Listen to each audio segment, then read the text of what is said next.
Hey, Coach, I was doing a little intel on you. I don't want to put my person out, but I have a very close friend that is an SEC official, and I said I want to read you a quote from him. I said, and this is a very close friend of mine who will come to the house here sometimes in Nashville, and it doesn't live here though.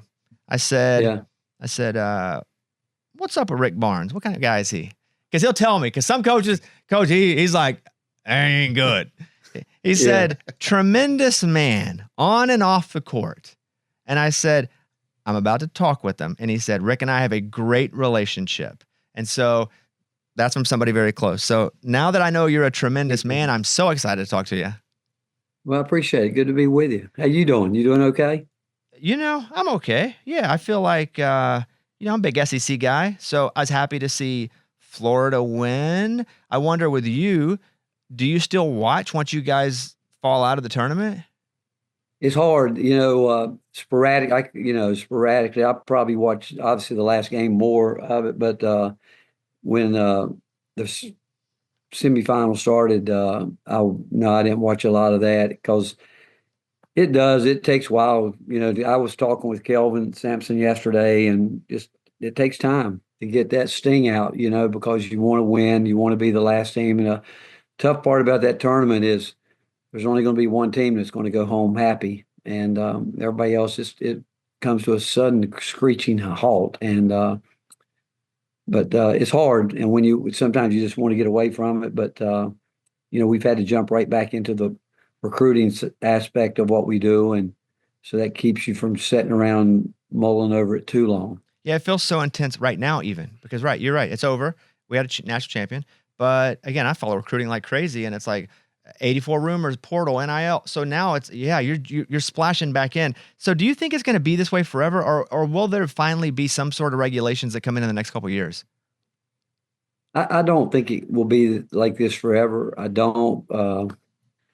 I'm sure they're going to have to regulate some things. What that's going to be, I'm not sure anybody really knows where it's going to go. But in my close to 50 years in the business, it's never stayed the same. It's always changed some way somehow. Whatever problems that we run into, they find a way to work through it. The one we have right now, we shouldn't have ever gotten here if we'd have done the right thing in terms of taking care of players years ago and seeing them as not just student athletes, but people that were helping generate funds, and we wouldn't be where we are today, but we are, and it's going to get solved. I'm not sure anyone really knows right now. The bizarre thing, and not this will be the last question about that. The bizarre thing is that the portal opens up while the games are still being played. That even just adjusting the calendar would seem common sense. Like I feel like there should just be like one or two dates, period, that doesn't affect football or basketball. Isn't it weird that players can start to move while the season's still going? Yeah, but what I think the reason they moved it to where they did, you think about it, once the NCAA tournament starts, so you imagine almost every team has a conference tournament. Some of them end up maybe a week or two, a week maybe before we say start our tournament. What they're saying is those teams are wanting to get started. They don't want to wait around for a month. They don't want to say, "Hey, why do we have to wait for a month?" And are we going to make rules just to take care of after one weekend, 32 teams, or then 16 teams, then 8 teams, then 4 teams, and so people want to get going with it. But the sad part about our business, the portal is probably open long before the date because you start getting calls, which is not right really in the season. I mean, people are still playing games, and you might get a call from somebody that's still playing, and they say, "Would you be interested if so and so?" And I don't even think at times the players even know that this is going on. But it's just not. We're just not from there. I don't think there will ever be a great date when to open the portal, when to close it, based on what everybody's needs are. But again, the reason they moved it up was those teams that aren't playing, they're saying, "Hey, we need to recruit. We got to get going. We want to be playing next year in the tournament. So why should we be penalized waiting on the NCAA tournament to get over with?" So there's a lot of different thoughts that go into it, and now I will say this to you, Bobby. There's enough players out there for all of us. We just got to find the right ones, and but right now, think about this. When we came back from the I think the SEC or first round. We've already had three visits right in the middle of the tournament, so it is different. We got back here after the Elite Eight, and we had a person on campus, what, 24 hours later, getting ready to get before we even left for the next round. But it's crazy the way that works, but it is what it is, and you just have to adapt to it. I was living in Austin almost the whole time that you were there, and then moved to Tennessee basically when you moved to Tennessee. Some would say you chase me. That's fine. That's fine, coach. You can chase me if you want. That's all good.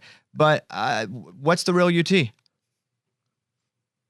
Well, you know what? When I first got here, I bet you for 2 or 3 years when I would go out and meet and speak, everybody says, "Welcome to the real UT." And obviously their line was, hey, you know what the line was? There would not be a Texas if it wasn't for Tennessee. And so, hey, I got to go with the University of Tennessee. Whenever you leave a school that's color, because you're in two distinct, you went from one very distinct, I mean, even at Clemson, distinct colors of the version of the color. Do you, all your burnt orange stuff, does it go away for like there's that fire sale and then it's all now the Tennessee orange? Oh yeah, yeah. Once the colors change. People that that are there that you were close to, I've always said, "Hey, come get what you want. It's all here." Getting ready to get a new wardrobe with a different Ties and color. everything. Yeah, you got to think it's not even just Yeah, like the stuff with the logos on it, like ties, hats, everything you have, yeah. like all things must go. So what you guys at Tennessee have been, it's an awesome experience. Like you guys have a great game day atmosphere. Now I've been there and I've lost. I'm an Arkansas guy. You guys pounded us. It was terrible. It was a miserable experience, but I respected how passionate and how loud those fans were. Do you feel when you came in that you have amplified the basketball culture there, you and your staff? I feel that way as outside looking in. And where do you kind of rank you guys SEC wise as far as like arenas? Well, I will say this on that. People tell me all the time just how hard it was to play in Stokely Athletic Center back before they moved into the which is now the Food City Center. They Our fan base here is incredible. I mean, you think about it, we're the only programs in the country that sell out, women's softball, baseball, football, and basketball. And I can tell you this: we've had people tell us that they think this is as hard a place to play as there anywhere in the country. I could say same thing about what you're talking about. You're an Arkansas fan. That Walton Arena is a tough place to play when that thing's cooking now. It Yeah, is. That ceiling's low. That is. We sit around a lot and we talk about Justin Gainey and I. And people have asked me the question all the time in my lifetime: the hardest arenas, the loudest arenas to play in, and I've always said the loudest arena ever in my coaching career was the old the Gallagher Iba Arena before they raised the roof on it. That thing, when we had some incredible games in there when Coach Sutton was there, and it was so deafening you couldn't even hear. And if a person was 3 inches from your face, sometimes the old Reynolds Coliseum at NC State, Cole Fieldhouse, obviously Kansas still has what they have going, but there are some places that really stood out like that.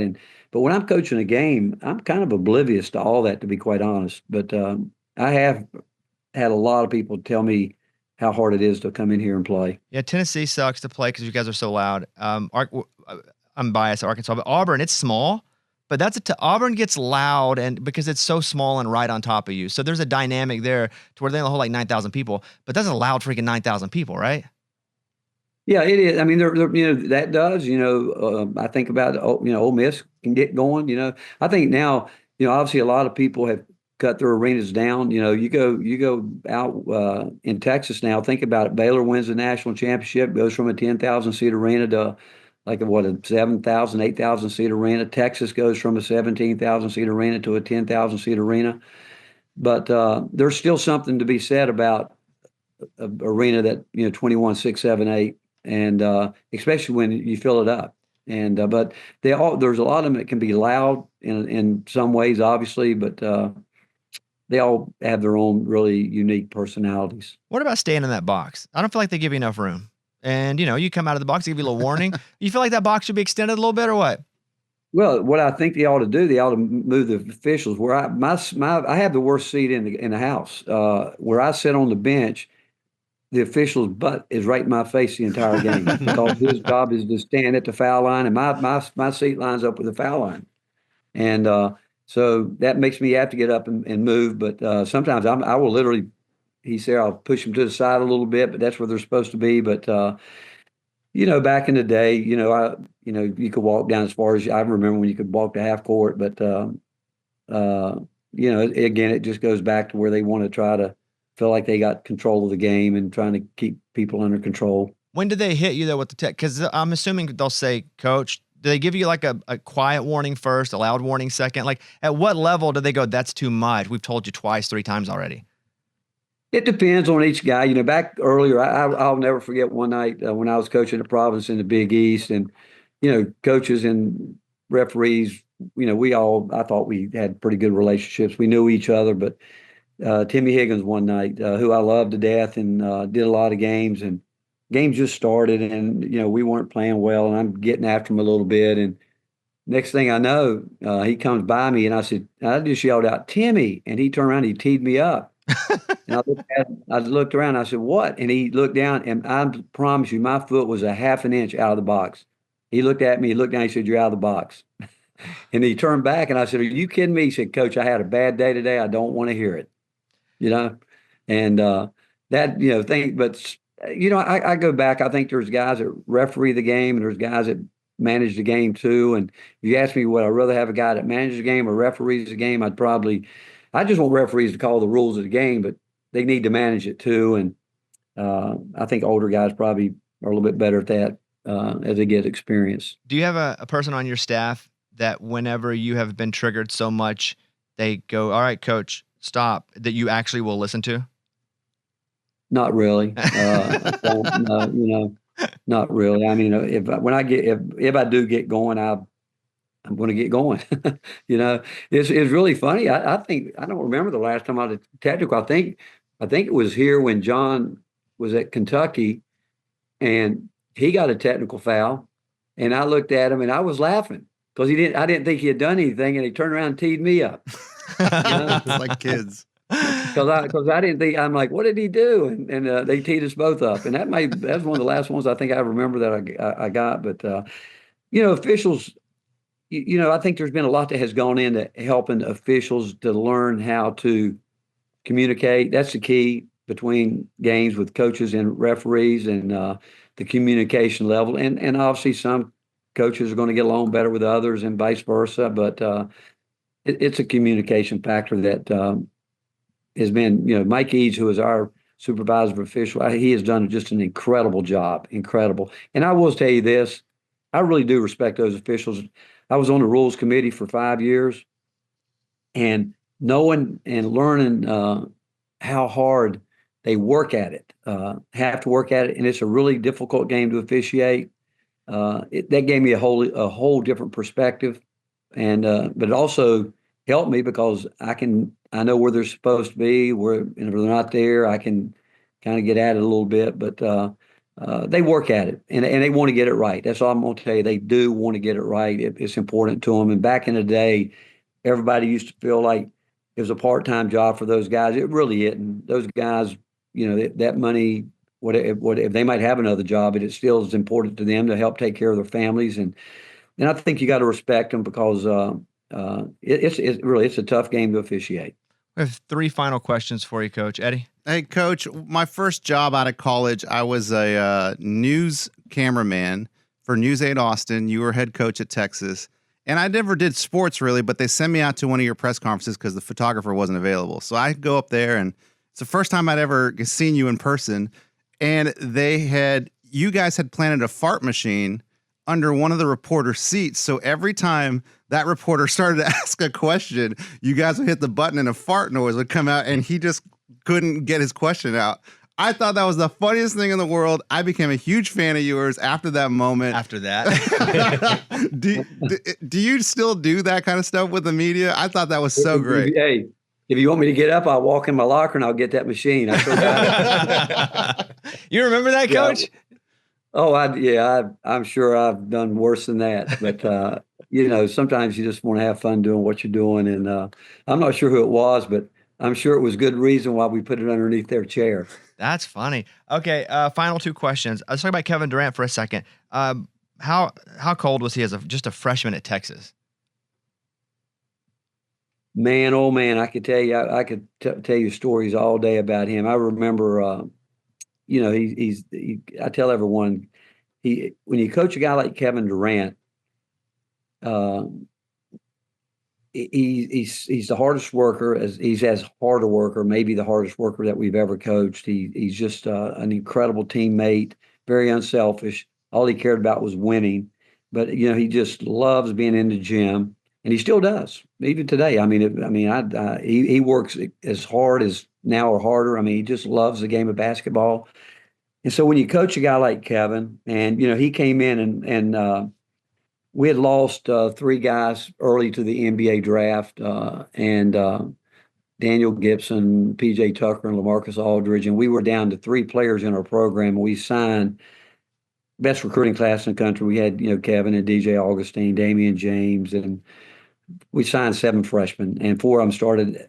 But Fran Fraschilla called me in September. He was getting ready for the season. He says, "What do you think about your team?" I said, "Well, we're going to start 4 freshmen and a sophomore or a junior, and I don't know how good our team is, but I've got the best player in the country." He said, "You mean you got the best freshman?" I said, "No, I got the best player in the country." I said, "He is the very best player in the country," and he became the first freshman to win the national I think 7 National Player of the Year awards, but he had an incredible game where he kind of broke out. We were playing against Coach Knight at Texas Tech, and it was one of those nights where I think he had 30 some points, maybe 20 rebounds and almost a triple double. And game after that, we came back a couple weeks later, and we went out there and he got rolling, man. He was cooking, he was rolling and playing at just an incredible level. And Texas Tech comes back, and right before the game, 5 minutes before the game, you're supposed to put your starting lineup in, and we had prepared for Texas Tech to come in. And next thing I know, they come in and say, Tech's changed their lineup. They're starting to walk on, and I'm like, what in the world? I'm looking there, and I started thinking, what they're doing? Another good player in the league, Martin Zeno, was a really good one-on-one player, and I said, by the way they're starting, Kevin's going to have to match up with him, and so Coach Knight's going to go at Kevin with Zeno. He's going to make Kevin. And so I told Kevin, I said, look, whatever you do, you don't even leave the lane. You just stand in front of the basket. And we jumped on those guys, and we were up probably something like 30-5. And all at once, I hear somebody stomping their foot, and I look around, and Coach Knight's looking down there, and he looks at me, and he calls me a name and starts laughing at me. And we were up at halftime by 30 points. The second half, it took 30 minutes to get the entire half over. He went zone, and I'd never seen him go zone. And after the game, he told me at halftime, he said, if anybody fouls, we're going to get in the 2-3 zone. If anybody fouls, you're going to walk back to Lubbock. I want to be out of here in 30 minutes. And that half was over in 30 minutes. But Kevin put on, and then I can just remember some of the things he did. One of my favorite stories is we go to Kansas, and place is going, and we start that game, and Kevin Durant, I'm telling you, it's one of the greatest 20 minutes in entire college basketball history. And Danny Manning told me later, he was on the bench with Bill, and we were running a play that we couldn't guard when Carmelo Anthony beat us in the Final Four. It's just a simple isolation, but it's up to KD just to pick it apart. And every guy on the court had scored a point because he either made the pass or did something. And Danny, they couldn't stop him. I mean, he was unstoppable. And Danny told me that Bill looked at him and said, "What do you think?" And Danny said, I looked at Bill and said, "Bill, that's a bad mother." But he gave it to him any and every way you could. Yeah, he's still awesome. I mean, he's still awesome, even though he's quote old. Okay, last question here, Coach, and this is going to be a little uncomfortable. We've been all around the world, we've worked out with Coach Pearl in Auburn, with the Pacers, Oregon, Florida State, South Carolina, Arizona, you name it. We've been. The only program to tell us no was Tennessee basketball. The only program. And that's Coach. I don't know. I'm not sure what you're talking about. Well, so we travel around and we go and we do a show. We focus on the team, and mostly it was for to help with NIL and like show and highlight the players.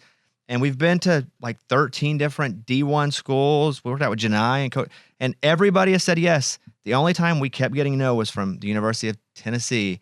And I was already mad because you guys have been pounding this. I don't like that. But now I was rooting for you a little less, Coach, because we kept getting the rejection. So I just wanted you to know that it's hurt me to be rejected over and over again by Tennessee. Well, I'll be honest with you. There's a lot of girls in Hickory High in North Carolina when I was growing up that felt that way about me, but I didn't know they liked me. You know what I'm saying? I didn't know that you'd ever ask to come on campus. Because I can tell you this, our practices are open at Indy and everybody wants to come. But you know, they walk in. But we practice. Like we work out with a team. So I'm just letting you know, like we You want to practice with my team? Yeah, we want to like do like we just do a little workout. We do a little run, a little shoot. You come up here this spring and you give me 15 minutes. I promise you, I will do it, and we will do whatever you want to do with it. I just want to make in 15 minutes. I'm going to bring you to your knees, and you're going to be puking. Well, now I don't want to do it times two. He's going to torture. Yeah, now he's going to torture me. You want to work out? Yeah. I mean, give me 15. Okay. You know what? I don't even think it'll take me 15 minutes. I don't even. I don't. Okay, Coach. Okay. Well, listen. I'll say this. I'll be as unbiased as I possibly can. You guys were one of the most tenacious teams I've ever seen. It was really. Really cool to watch you guys succeed, not playing us, but just to watch. And that's the word I would use when describing you guys all season, just tenacious as crap. So congratulations on a great season. I know it just pops right into now you're back to recruiting and portaling. And everybody I know that knows you loves you. And so it's really nice to talk to you. And hopefully we can get out there sometime in the spring before the season starts. I'm going to look forward to that now. Okay. Trust me, I know. Yeah, okay. Yeah, I'm going to look forward to it. All right. Thank you, guys. All right, Thanks for having Coach. me. Thank you, Coach. See you later.